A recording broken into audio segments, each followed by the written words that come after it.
Hi, Michelle here. You welcome back to my channel. Why the MGTOW men going their own way don't like gay men? Well, I am here right now to give you the answer for this very curious question. That's why I need you to listen to this video very carefully until the end, because the answer will unlock many new revelations about the MGTOW. So, let's begin. The best way to describe the MGTOW is by simply assuming that they are an online creation. This is because they perceive themselves as self-thinking activists, and therefore the MGTOW let it be very clear that they are not a community, and they let it be very clear that they are not a movement. Well, in fact, they don't even identify themselves with one another. They consider themselves as being lone wolves that don't run in packs, and that lives in a personal universe where they are their own version of the ideal type of alpha male. The MGTOW see themselves as unique and incomparable to women or to anyone else. This individualism applies to all manospheres, not just the MGTOW. That's why the manosphere is not an hegemonic block. The manosphere is composed by many different plots, such as Christians and atheists, homophobics and pro-gays, jocks and geeks, incels, and black pickup artists. That's why the answer for the question why the MGTOW don't like gay men is that the MGTOW have nothing against gay men. However, why the MGTOW express homophobic language then? Well, the MGTOW expresses homophobic language just towards feminine gay men because the feminine gay man is not considered a strong ally for the MGTOW domination agenda. Why is the MGTOW domination agenda so important? Well, because the MGTOW want to establish male hegemony. That's why another reason why the MGTOW uses homophobic language is just as a reminder of the importance of cultivating a masculine frame. So the MGTOW have an open disguise for feminine gay men, but internally they hold no negative responses against any kind of gay man. The MGTOW actually admire gay men. They admire gay men for their capability to resist the allure of women. The MGTOW even theorized that gay men were actually the first men to ever dare to go on their own way and escape from women. The MGTOW agenda is about defeating feminism and overpowering the current standards of masculinity. With the crash of those two polarizing forces, the feminism and the current theme of masculinity, the MGTOW would finally be free to pursue their own ideals of masculinity and established male hegemony.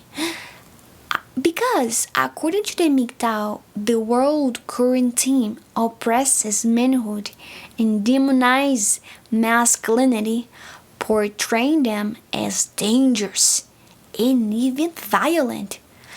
According to the MGTOW, the propagandas portrays men as being mindless, primitive, and savages.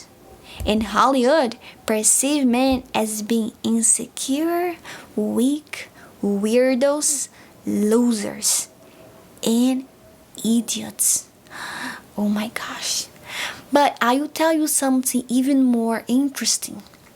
The MGTOW argues that they are marginalized for being men.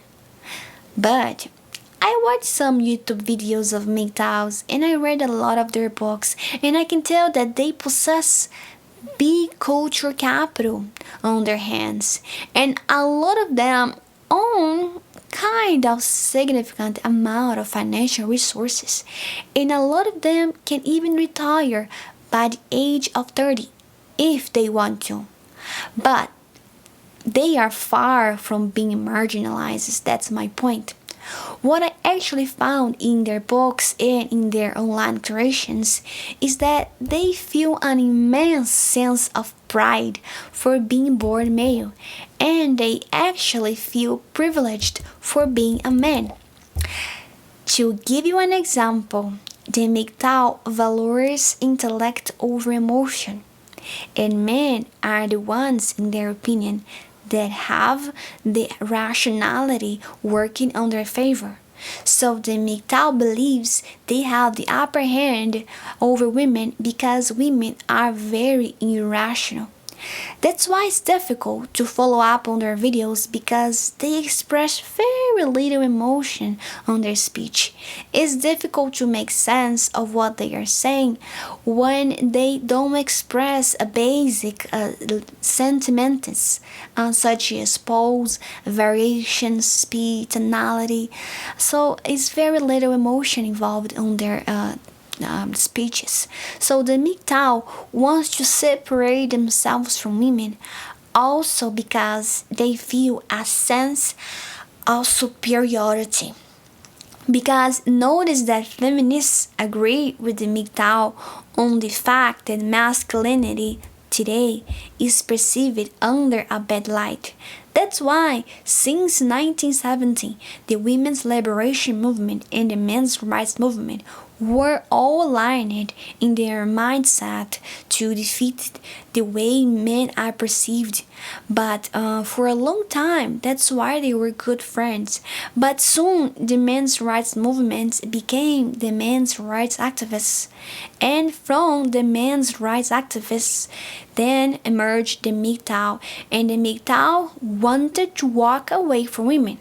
And so they did, and they walked away from women not because their interests were not longer aligned, but because they felt so different and just so special. It is possible that the MGTOW are very similar to gay men, because gay men are known for their ability to rupture their biological chains that keep them under the feminine charm.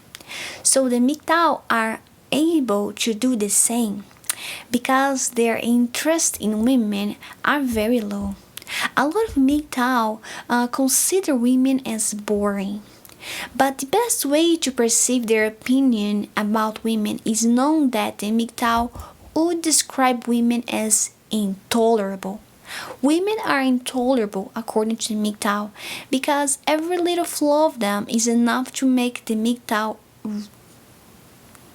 repulsed. It means that it's very easy to convince the MGTOW to go on their own way for any reason. In the MGTOW books, they also talk about their past relationships, experiences.